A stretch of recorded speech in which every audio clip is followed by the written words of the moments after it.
Welcome to the snooze. Welcome to the snooze. Welcome to the snooze. You're welcome. At Rare Flavr. Take a snooze. You're now tuned in at rareflavor.com. Detached from the masses. We're here with Heady Lovell. Eddie, how you feeling, baby? Eddie, what's good? I'm good. Good. We're lit right now. I'm just going to go over a brief introduction of who he is, and we're just going to do another episode of the podcast. It's called The Snooze. And if you're not doing so right now, just click subscribe. If there's a bell, I think that there's a bell. I don't know if YouTube made any adjustments, but hit the bell, hit the subscribe button. And then we want to give a big shout out to RCM Studios, recording Chicago music. We lit, baby. Thank you so much. The blessing is real. I'm going to give a brief introduction. This is straight off of his Spotify. Right off his Spotify page. So Chicago-based rapper Heady Lovell, otherwise known as Leo Lovell Allen, was born and raised in Cleveland, Ohio. At an early age, reluctantly attending his grandfather's Baptist church service, inspired an affinity for / fixation on music and the instruments that made it. Through Monday through Saturday, he would jam to the contemporary tunes of hip-hop and R&B. His Sundays were full of melodic and spirit-provoking gospel selections. These dichotomous patterns of musical inspiration and life lessons received therein is what shaped him as a person going into his later years. Along with his musical awakening, college is where Heady Lovell began his budding career as a rapper. Performing and recording in multiple bands and multiple genres, including folk, funk, hip-hop, R&B, punk rock, and death metal, matured him into a versatile lyricist, songwriter, rapper, producer, and instrumentalist he is today. After spending most of his young adulthood working at jobs that inspired little to no passion, Heady Lovell is now focusing all of his energy and resources on doing what he loves most, creating music for himself and others to enjoy. Heady Lovell has been sonically compared to the likes of Lupe Fiasco, Childish Gambino, Mos Def, Kanye West, and Common, while adding his own flair and offering the untold story of middle-class gentleman turned hustler through his lyrics. Let's give it up. All right, so I just had to give you a quick round of applause, but how you feeling, man? I'm doing good, man. Thanks, man. So what I can attest to is the comparisons, the Childish Gambino, the Lupe, the Common. And it's funny because that's what I was going to say before reading your Spotify profile. I was like, oh, he already knows himself. So that's a strength in itself. And today, what do you got going on today? Something happened special today, right? My new song just dropped. Yeah, shit, it's funny because all right, so straight up, I just got high as fuck in the car before I came in here, and I was listening to my song like 3-4 times in a row, like, man, I don't even know if I fuck with this song as heavily as I think I do, but when I do listen to it, like the 3rd, 4th, 5th time, I think every single time it still hits me so fucking hard the same way, like, I don't know why. Like, I can always do better every single song that I drop, so every time, and it's always like, a month later after I wrote the song, so I'm always on to the next. But when I finally get to hear it show up, like on Spotify title and all that stuff, it reminds me, like, oh yeah, I put in all that work, and here it is. Like, I think it's dope. So for sure, yeah. So I mean, it might take you a couple listens, it might take you a couple tries to get the rhythm, the flow. But hey, who else can not relate to that? You know what I'm saying? You got to get the wheels in motion. You got to do a couple kick flips before you land it. You know what I mean? Hell fucking yeah. So yeah, I mean, and then I was listening to some of your music, and the reason I like you as an artist is because you snap. You snap, dude. Like, and I legitimately think that, like, you just like you go ham on the track, dude. Where does that come from? Honestly, it's like that approach of, I guess when I was growing up, the songs that I listened to the most, specifically when I was like a little kid, because I grew up in a very like my whole mom's side of the family is like super religious. Like my grandfather, his brother is like both pastors. Like everybody on my mom's side of the family is named after something biblical or like a Bible or like book or something like that. So like legit, I grew up in the church and I grew up listening to that gospel music, and the most like the songs that like got me in the spirit the most back then when I was into that. were the songs that had the most upbeat, like the most like vocals in it, like not the biggest breaks. And if they were breaks, then it was somebody like it was like the piano going ham or the organist just tearing it up. Like no breaks, none of that slow stuff. I don't like the hymns. I like the stuff that were, I don't know, like I was never one to really go into, you know, when people catch the Holy Ghost and all that stuff. But legit, like that's the songs that I like listening to the most. Can you give me an example of the Holy Ghost? Oh, hell no. Are you talking about like Kanye or something? No, like more like you ever see like videos or something? I don't know if you have any black friends, you get to go to their church with them. But like sometimes, you know, like the reverend or whoever's preaching that sermon goes so hard that like legit the organist can even feel it. He starts playing, then the drummer gets up on the set like, I know shit, something's about to come. And then all of a sudden you hear that do do do do do do do do do that's what's up, yeah. and then like people just start catching the Holy Ghost through the church. Like and like legit, like that's like to me that was like the gospel version of people snapping on a track. Okay, that was like the reverend snapping on his track. Do me a favor and say your name into the mic. How do you pronounce it? Heady Lovell. Yeah. I was saying like Eddie. So is that named after a gospel? Like you said, like your relatives, like your sister or your brothers or your family's named after different spiritual figures. And are you? Oh no, actually, I'm named after my dad's side of the family because his for some reason I don't even know if they were religious at all. On my dad's side of the family, like never once I see him go to church, but like legit. Heady Lovell is like that moniker comes from one of my favorite female singers of all time, Patti LaBelle. Okay. And then my middle name is Lovell. And legit, I think I'm one of the most heady niggas I know. So it just made sense to not only pay homage to Patti LaBelle, but then let you know who I am right off the bat. Like, I'm heady as fuck. I'm Heady Lovell. That's what's up. And then, yeah, I mean, when I saw, like, one of your snippets of your videos, like, I was like, dude, it reminded me of, like, the 90s Common, boom bap.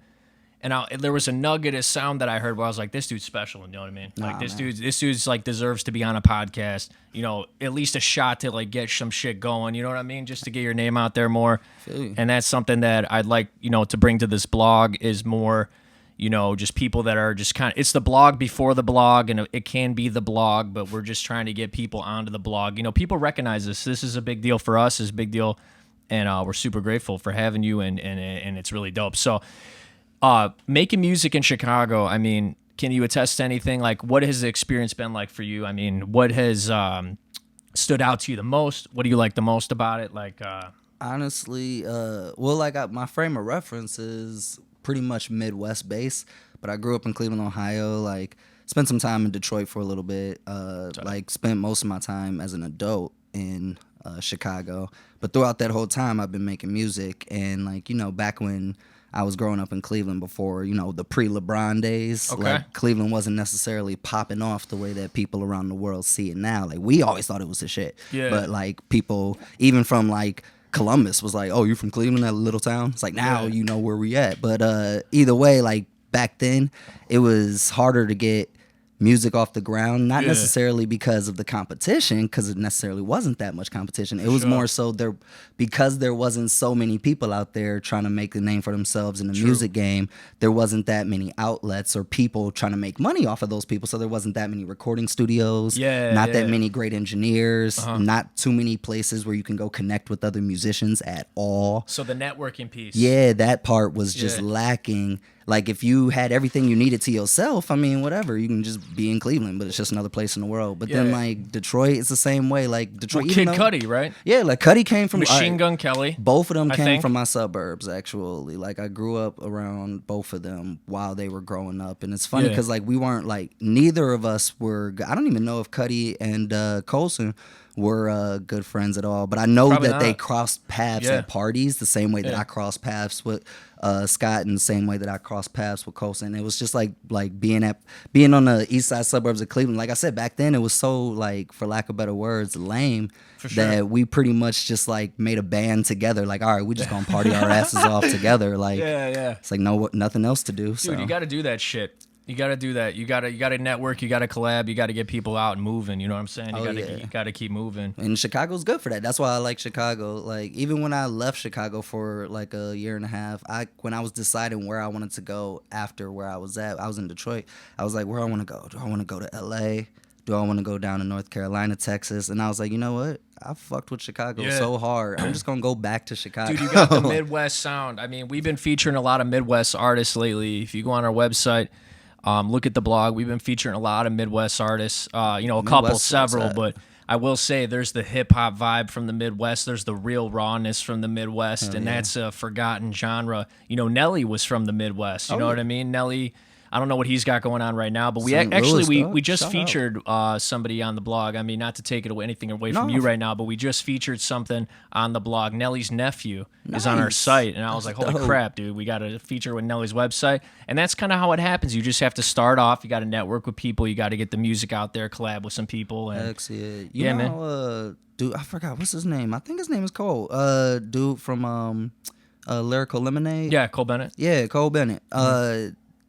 I remember when he was still, like, when he was small, like, it's every time when I think of anything Lyrical Lemonade, like, I got Lyrical Lemonade stuff. Like, I usually rock this lemon hat. That's a Lyrical Lemonade hat. But, like, it's funny. I got, like, his posters up on my shit in my studio. But it's funny, back before he had anything, and he was a dude who had this idea of, like, yo, I'm going to just, like, in a sense, catalog my favorite unheard of people that I know, 100. Get them in a place where they can sort of put their stuff out there. And then he got to the point where he had some money, so he was like shooting small little videos for them and stuff like that. And then like you meet enough people, you network enough, you have enough people who you think is dope. Eventually somebody else and other people around the world is gonna think that they dope too.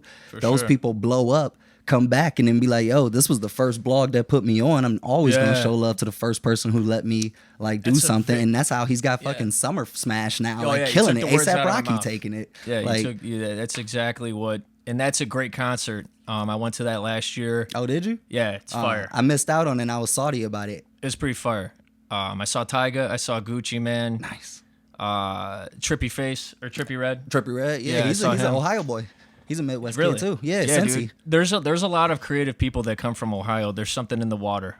There's something out there. There's something in the bread or something in Ohio. Or is he Dayton? I think he's Dayton. Yeah. But anyway, like it's, you know what it is? It's every coast has something that they bring to the table that everybody else outside of their coast doesn't know about, or it's like a fresh look on life to them. So like that's why, like for example, the Chili Peppers, they blew up hella hard just talking about their life in Cali. Just like that Cali life, that California, that everything about them is like, I'm so Cali. But people in Cali is like, all right, Cali, whatever. But people outside of Cali is like, tell me more. Yeah. Tell me more about that Cali life, because we don't know about that shit out here in the Midwest or out here in New York or in Boston. Tell me about that sweet life, just taking drugs on the beach and all that shit. And in the Midwest, we bring that, like, that darker sense to the table, because we're the workers of the most blue collar people in the country or in the Midwest.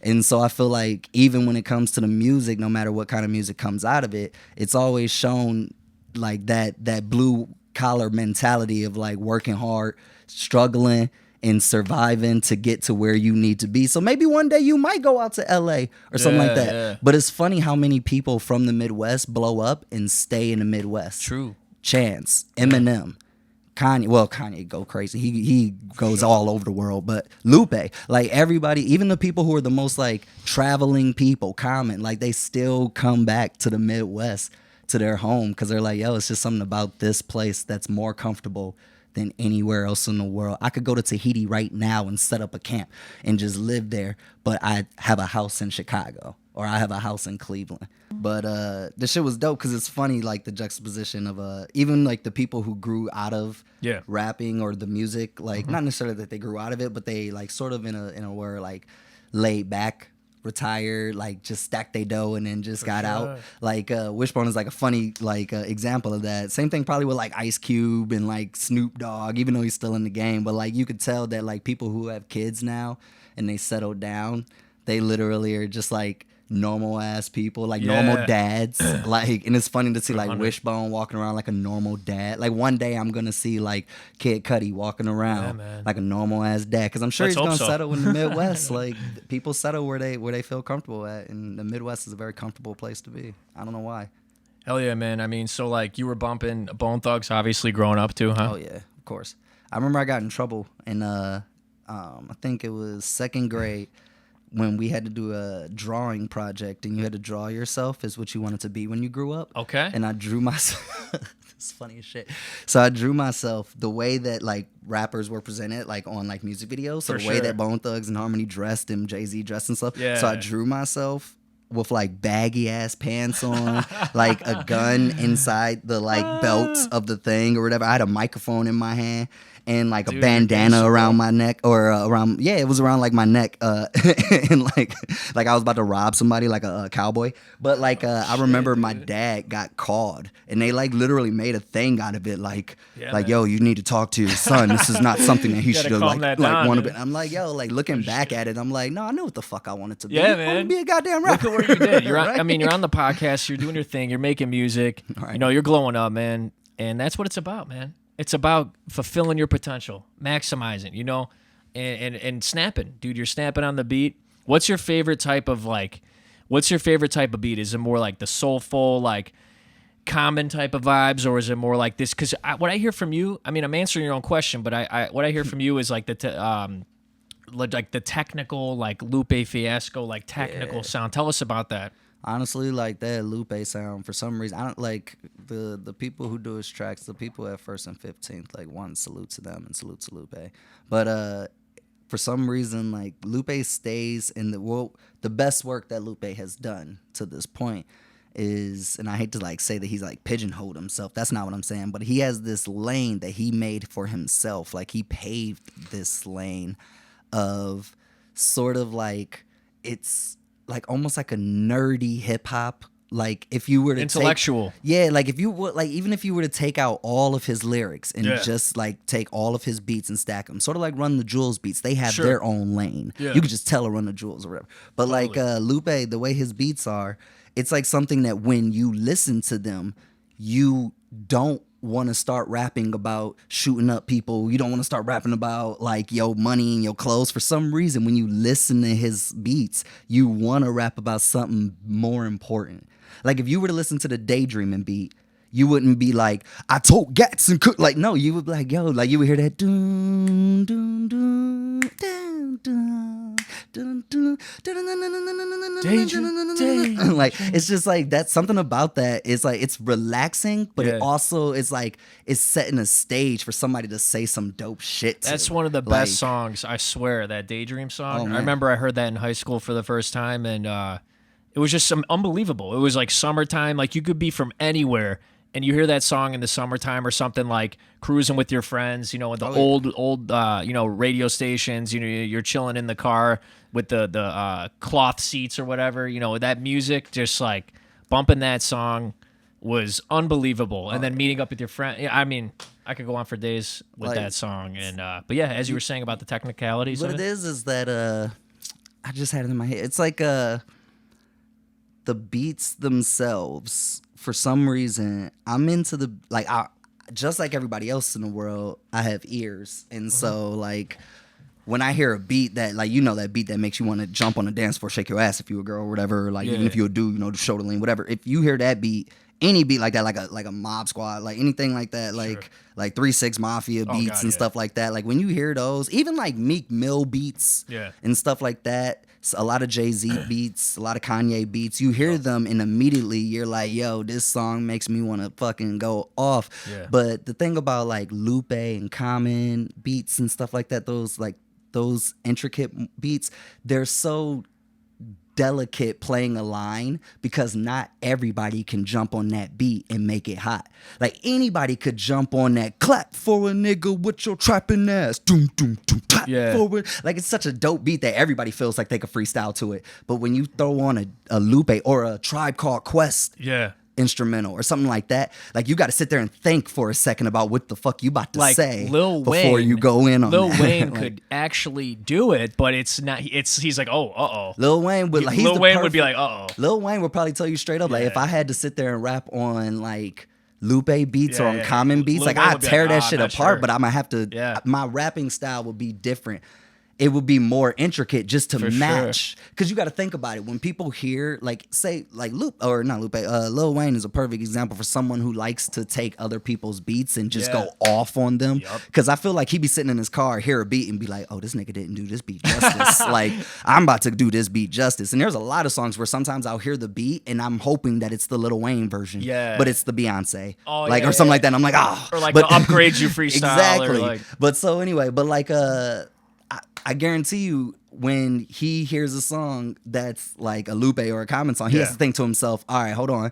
This isn't someone who I can just say whatever in my Lil Wayne voice and then be better than them. I actually have to say more intricate shit or doper metaphors or whatever they did on this beat. I have to one-up them, and it's really hard to one-up a Lupe or a Common or Eminem or anybody who has those Extremely intricate beats that match them perfectly. Yeah. So that's why I like those type of beats. Like, I don't know if I've necessarily found my specific sound yet, but that's what I'm looking for. Is that thing that where you're like, I don't know if anybody else could have done this beat is the justice the way that he did. Do you make your own beats? Yeah. See, that's good because you're making your own sound.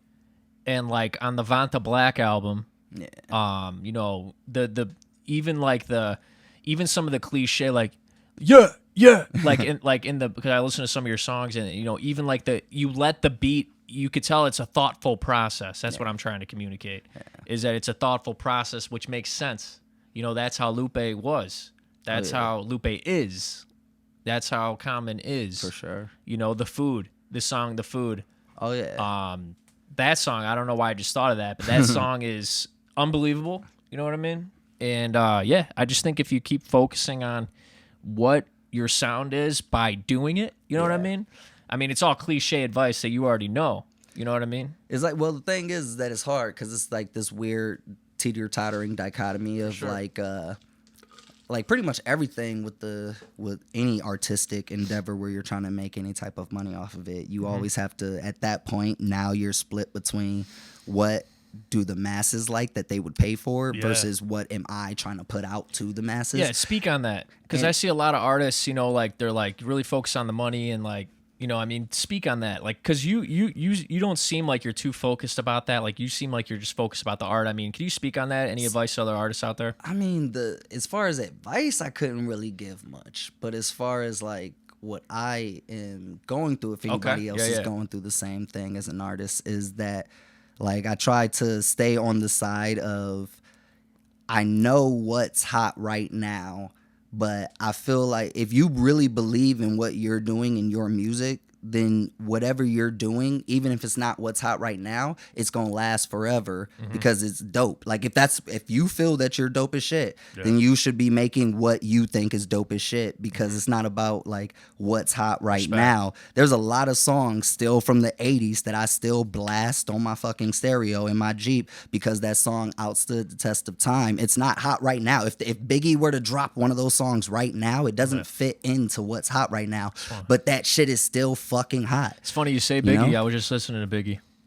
It's hard not to. I was literally just listening to Give Me the Loot. I was thinking about like sampling Give Me the Loot and a Run the Jewels song. Yeah. Like I can't think of which one yet, but that song and a Run the Jewels song, and then just making a whole song about robbing people. But it's gonna be fun because it's gonna be like from a kid's perspective of just going around the playground. Well, you got to just like taking people's candy and stuff like that. Sometimes you got to be aggressive. Sometimes you got to go out and you got to do what you have to do, and you know you got to be strong. You got to be strong. There's nothing wrong with being strong. I mean, from all ages and all, like females, males, like no matter what, you got to do what you got to do to survive. And like at the end of the day, like I mean, give me the loot. Like do what you need to do to get what you need. And if you're like us, like going back to that advice thing, like this is not advice, but like if you feel like you need to do a certain thing in order to get to where you want to get to in the music industry, then by all means go for it. Like do that thing. But if you feel that your shit is hot as fuck right now, like as is, you could listen to your own catalog and think to yourself like, yo, why am I not famous yet?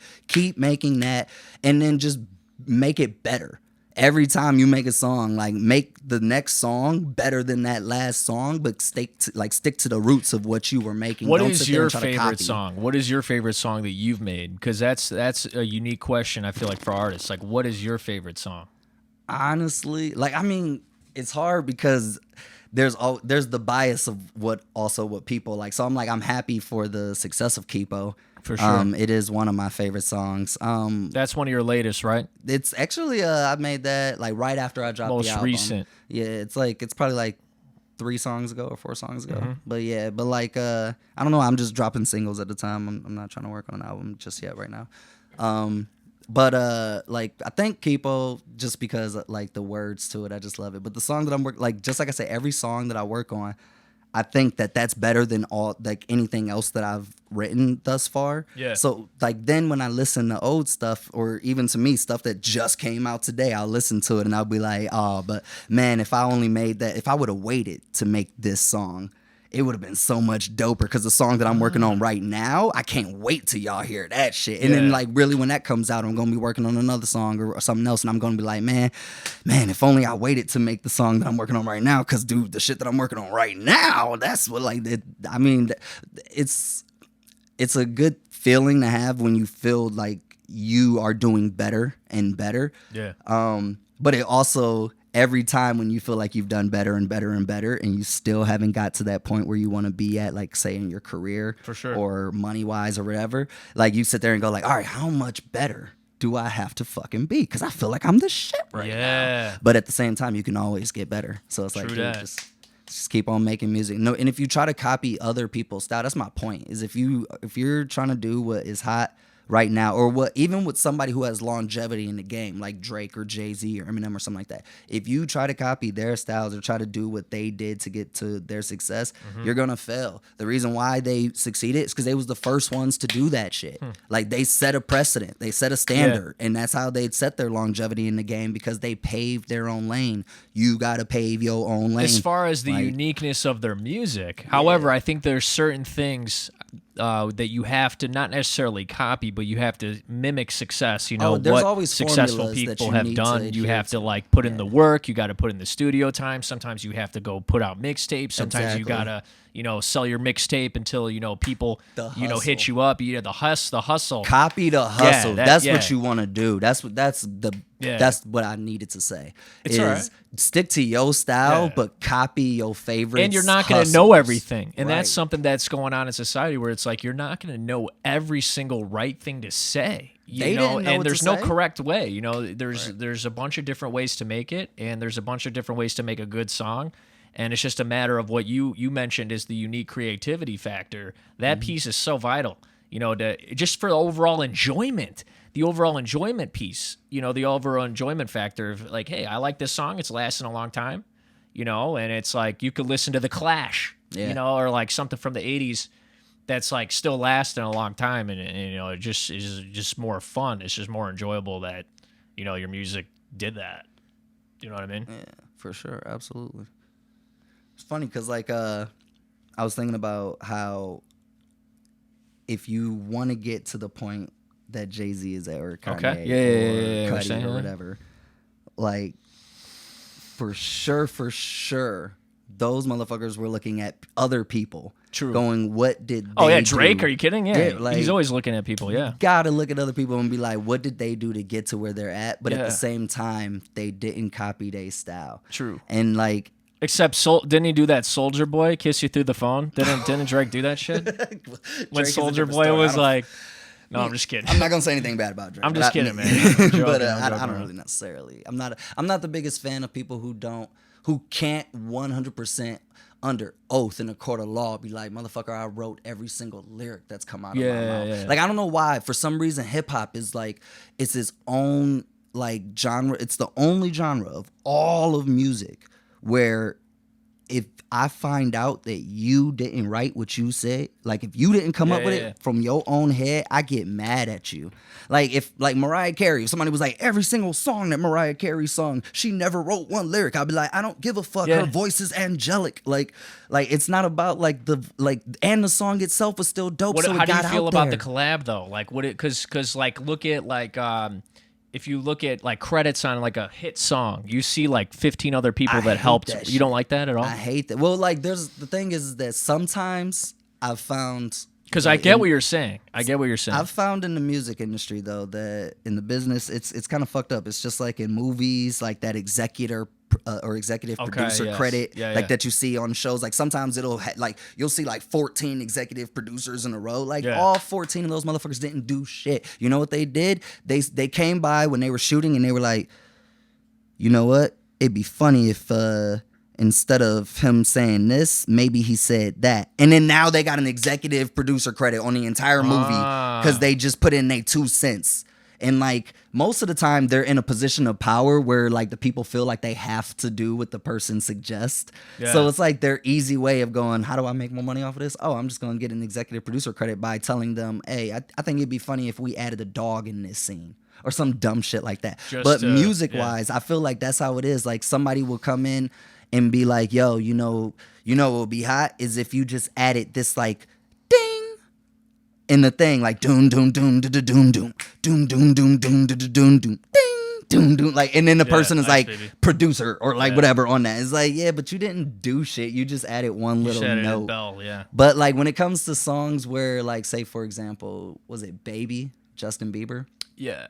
There's like 6 or 7 writers credited on that song.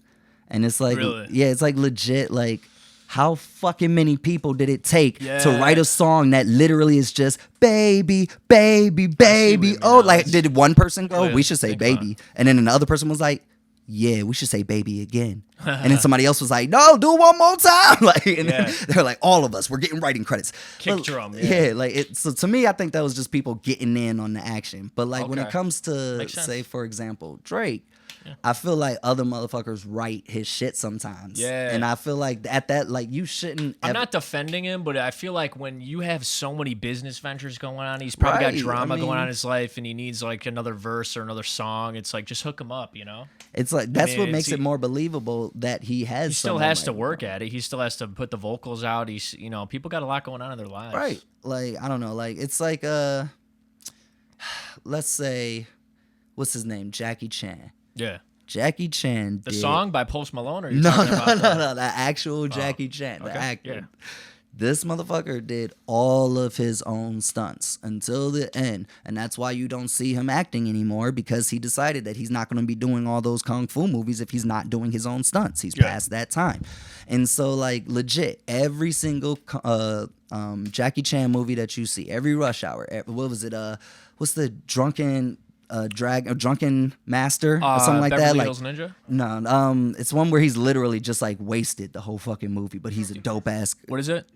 Yeah, so like all of that stuff, he's literally just doing his own stunts, and that's what makes, like, when you find that out, you're like, oh my god, he's such a badass. Yeah, like he's a badass. And then like Bruce Lee, he did all of his fight scenes and stuff. Like, that's a badass. He didn't have somebody stand in for him and just do the acting scenes where he could look pretty. When it came to the stuff where it was like the nitty gritty part of the movie that makes it dope, he was like, no, I'm involved, I'm in this, like, I'm going to do it, and it's going to be me doing it. You're not going to just show the back of my head or my face and then the back of somebody else's head sliding down a thing or whatever. Like, I'm going to do my own shit. Tom Cruise does that shit too. He'll literally hang on the side of a building for Mission Impossible movies and stuff.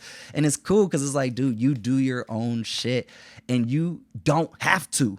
You don't have to whatsoever. You could easily have somebody stand in for you, but it makes you that much doper that you do your own shit. And that's how I feel like for rappers, it's like, that's the standard, is you do your own shit. The moment that I find out that you don't do your own shit, I'm like, dude, you gotta do your own shit, man. Like, what are you doing? Like, I don't care who you are, who you think you are. Yeah. Like, you should be doing your own shit. Otherwise, you shouldn't be famous, because there's a lot of motherfuckers out here who are sitting there with the pen and pad going ham from their dome, and they're not getting any credit while you're sitting there paying someone for verses and getting paid off of it tenfold. True. Like, think about it, man. Everybody should be writing their own verses. I'm liking this. I appreciate you being on the podcast, man. You're freaking dropping some knowledge bombs that it's like what people have been trying to communicate too. You know what I mean? And of course, you know, there's, you know, you have to learn as you go too. Everybody's got to learn their own life. You know what I mean? And but at the end of the day, you know, we're not, you know, you just got to work hard, right? Like you were saying, and you know, put attention to detail and put the focus on, you know, what you're doing. You know, what are you doing? You know, what songs you're making, and you know, that's good shit. But yeah, what else do we got cooking? You know, What other types are you putting some songs together and shit right now though? Yeah, right now I'm working on a song called "Can You Hear Me Now." That shit is gonna be dope. Like, trust me. But like Yuck, like I said, just came out today. Yuck's out right now. That Yuck's on Spotify. Listen to that shit. I'd imagine YouTube. over and You got over. if you're watching this on YouTube, he's got a YouTube channel. You could see it on there.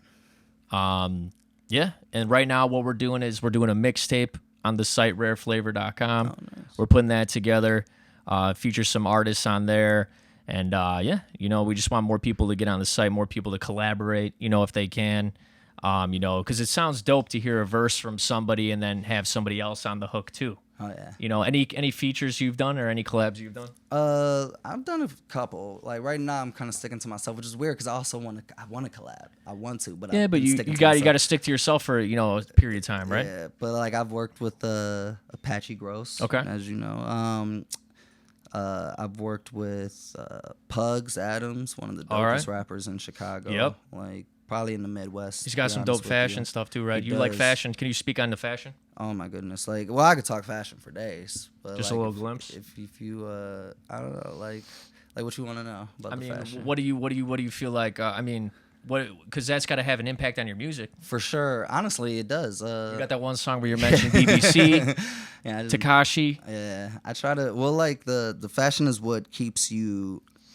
Once you get into fashion, it's kind of like any other thing that you can nerd out about. Okay. Like when people say that they don't get why people pay certain amounts of money for like a shirt or for a pair of socks or Sure. like a handbag or something like that. Like you got to understand, like it's the same reason why somebody would pay $5,000 for a big ass TV in their living room, or Yeah. why somebody would pay $75,000 for like a nice car or something like that.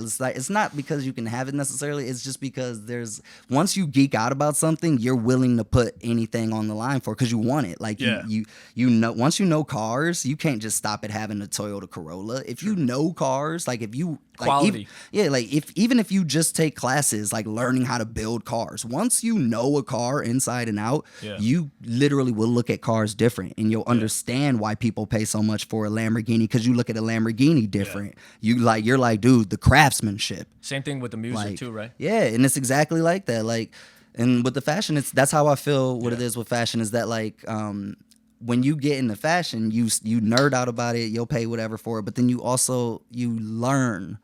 You start looking into things. Like you literally learn more about the people who are making it. You learn about where they come from. And then through that, you learn about what they had to go through and then what's going on in that area of where they came. Like if someone's like an amazing artist from Zimbabwe, you might not know shit about Zimbabwe, but once you start looking into that artist, you see how they grew up. You see that there was like some war going on when they Yeah. were like a little child, and then literally they fuck, you know what's the best thing? You ever look into like all the Daily Show hosts? Not really. Dude, every single person who's hosted the Daily Show has Yeah. like the craziest Really? background Interesting. story. Yeah. Like my favorite of all of them is Trevor Noah. Okay. Because he grew up in South Africa in South Africa Yeah. during apartheid. And it's like, dude, there's something about you there's something that makes you a little bit more special, Yeah. a little bit more like worldly, a little bit more ready to like be at the helm of something Yeah. when you had to go through some crazy Yeah. shit. And if you don't know about like South Africa necessarily, but you know Trevor Noah and you Yeah. look into Trevor Noah, all of a sudden you know that there was some everybody's crazy gonna shit going on in everybody's gonna South go Africa. through some sort of crazy shit, in their Yeah. life. If you're just alive, Right. life is crazy as it is. You know what I mean? You don't have to go through like, some like people are in car crashes. In America's had some messed up stuff that's happened, and you don't have to go through like a whole, apartheid to have a crazy life. You know what I mean? But and you don't even have to have but a it's crazy true. life. But I think it's necessarily. good to have. Like, It's definitely good to have some sort of like grit. You know what I'm saying? Right. It's good to go through some challenging times because it strengthens your character. And even if you have to, even make music, Right. Even if you have to make music, that's a crazy experience too. Right. Like the funny thing is how the same way that most people that I know at least The depth of having to make music. I mean, it's a thoughtful process. Oh, yeah. The banks, the banks of the depths you have to go through, the waves in the ocean. to me it's you like have to go through for music is to me. That's what I think. it's the amount of work that you have to put in to making music Yeah. is perfectly equal to how much shit you had to get off your chest. True. So, like, for all the shit that you had to get off your chest, that's how much work you're willing to put into that thing. So, like, it equals out, because when you're done, it's like, oh, man, I got this perfect thing. But, like, you had to go through some shit in order to get some shit off your chest. Or even if you, like, I don't know, necessarily didn't have to go through, like, something traumatic or something like that. Like, even if you just wanted to say something that you felt like nobody else has said before, you clearly have some shit on your chest that you need to get off your chest. And to me, like, it's not as hard anymore to put in the work, because you're like, yo, like, people got to hear what I got to say, or like, people got to see how dope this beat is that I've been working on. Because literally, like, I got told to go to my, like, even if you were a teen, when I was a teenager on some little kid shit, like, when I would get told to go to my room on some bullshit, I would just go up to my room and just literally start, like, drawing. And then later on, those drawings turned into, like, 3D renditions that I would do in high school when I got into, like, this one class where you can actually do, like, 3D shit. And then that turned into animation when I was in fucking college. And now literally I know how to animate. Like, if you give me the programs, I know how to fucking animate. It's small. I can, like, make somebody throw a ball and I can make the ball bounce and shit like that. But that's some crazy shit. All of that was because, like, on some shit where you didn't have anything else to do and you had to get some shit off your chest, some anger or, like, some frustration or whatever, and you just go and let some out. And that shit turns into being what you're passionate about. And I think that passion correlation is because that's what you put your stuff into when you were frustrated or when you were tired or when you were feeling lonely. Like, if you're passionate about gardening, chances are there's a reason why you garden. Like, there's a reason why. Like, you either love the beauty that the flowers bring to the world and you want to add to that, or, like, maybe it's just, like, your numbing process so that you can, like, block out all the shit that's been going on through your day. But either way, if that's your passion, there's a reason why it's your passion. So music isn't that hard because it's most people's passion. Yeah. So, like... Well, you'd be surprised. Like, you're doing it for all the right reasons. I think that you're doing this... Like, this podcast is explaining your music. Like, people are going to understand... you a little bit better through this podcast, so thank you so much, because that's it. Like, I couldn't explain it. Like, I'd want to sell I'd want to, like, explain, like, how your music is, and you're explaining it perfectly, and that's not easy for artists to do. So shout out to yourself, for doing that. Appreciate it. You know what I mean? Because you got the different influences. Your beats are technical. You're snapping. I keep going back to snapping. Like, you're snapping. Like, you're doing everything you just said. Like, you're putting all your passion. You're putting all of it into the music, which is not easy to do. It's not an easy thing to come up with, but you're doing it. Trying my best. Yeah. Anything else you want to include or anything? How are we running? No, we good. I mean, I'd say shout out to anybody who is trying to make it right now, straight up. No matter what your endeavor is, like, no matter if you're trying to make it in, like, the business world, or you just got out of college, or you just graduated high school during this COVID shit and you're just trying to figure out how the fuck the world works again, like, just keep on going. Like, push through this shit, push through this keep time. Pushing. Hell yeah. Like, this is the time right now, because everything's starting to open back up. Things are starting to get back to normal. Like, literally everybody's, like, if you haven't gotten into the race yet, there are so many people ahead of you right now. A lot of things have been lifted. The bans have been lifted. DJs are DJing again. Yep. Singers are singing again in front of people. Like, artists are having their galleries again. Chefs are cooking again. Like, everything's going back to normal in a sense. Like, the world's different, but right now the races have begun. Like, businesses are starting. Going. Like, let's do it. Like, this is your time. Like, especially if you've been, like, in a situation where you haven't been able to be, like, on your grind for the last year because of COVID or whatnot. Like, right now, get there. Like, right now, you could set a whole new life for yourself. Pre-2020, you were a dude working in an office. Post-2020, you're that dude who started his own business. Like, pre-2020, you were a dude who was literally trying to, like learn how to rap or, like, learn how to get your music out there. Post-2020, you need to be out there performing. You need to be out there grinding. You need to be out there, like, hustling, because literally this is that time. Like, everybody's in hustle mode right now. And if you're not, you're fucking late to it. Get to it now. Turn up. This is Heady Lovell. Go follow him right now on Spotify. Subscribe to the YouTube. He's got so much good music and his passion. He came and blessed the blog today. He dropped some knowledge bombs. We needed that here. The work ethic is alive. Everything he just said. Go out and get it. And if you're going to join the mixtape, submit a song. We want some more collaborations coming. And thanks for following the blog. Go check out the blog. We have more views believe it or not, on the blog than on our Instagram page. So go check that out as well. I want to say thank you, man. Thank you for coming out here. Thank you for throwing down. We appreciate it. Shout out to RCM Studios hosting us. And yeah, dude, we're lit. And just stay lit out there and keep it going. Thank you. Peace, peace. Take a snooze.